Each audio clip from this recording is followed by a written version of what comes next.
ഇന്നൊരു പ്രോൺസ് ബിരിയാണിയുടെ റെസിപ്പി കാണാം. അപ്പോൾ നമുക്ക് റൈസ് വേവിക്കാനുള്ള വെള്ളം വെച്ചിട്ടുണ്ട്. അതിലേക്ക് ഹോൾ സ്പൈസസ് ഉപ്പ് കെട്ട് നന്നായിട്ടൊന്ന് തിളപ്പിച്ചെടുക്കാം. ഇനി വേറൊരു കടായിലോട്ട് ഒരു 3 സവാള എടുക്കുക, നന്നായിട്ടൊന്ന് വഴറ്റിയെടുക്കാം.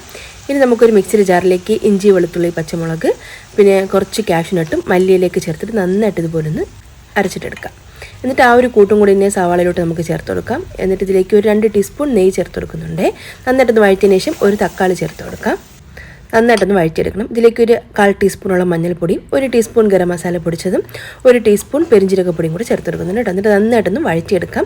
അതിൻ്റെയൊക്കെ ഒരു പച്ചമണം മാറി വന്നതിന് ശേഷം നമുക്കിതിലേക്ക് ആവശ്യത്തിനുള്ള ഉപ്പ് ചേർത്തെടുക്കാം.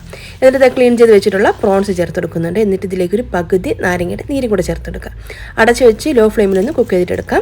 ഇനി നമുക്ക് ആ വെള്ളം നന്നായിട്ട് തിളച്ച് വന്നിട്ടുണ്ട്. ഇതിലേക്ക് ഒരു 2 കപ്പ് റൈസാണ്, അതായത് ബസ്മതി റൈസ് നന്നായിട്ടൊന്ന് കഴുകി അരമണിക്കൂറൊന്ന് കുതിർത്തെടുത്തിട്ടുള്ള റൈസാണ്. അത് നന്നായിട്ടൊന്ന് വേവിച്ചൊന്ന് ഊറ്റി വയ്ക്കാം.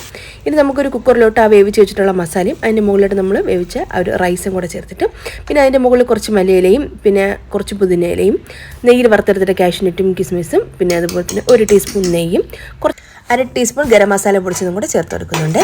എന്നിട്ട് കുക്കറിൻ്റെ അടപ്പുകൊണ്ട് അടച്ചിട്ട് ഒരു 5 മിനിറ്റ് ലോ ഫ്ലെയിമിൽ നിന്ന് ദമ്മിട്ടെടുക്കാം. അതിനുശേഷം ഫ്ലെയിം ഓഫ് ചെയ്ത് ഒരു 10 മിനിറ്റ് മാറ്റി വയ്ക്കുന്നുണ്ട്. പിന്നെ നമുക്ക് അടപ്പൊന്ന് മാറ്റിയിട്ട് ഇതുപോലെ ഒന്ന് നന്നായിട്ടത് മിക്സ് ചെയ്തെടുക്കാം. നല്ല ജ്യൂസി ടേസ്റ്റി ആയിട്ടുള്ള ബിരിയാണിയാണ്. ട്രൈ ചെയ്ത് നോക്കിയിട്ട് ഫീഡ്ബാക്ക് പറയും.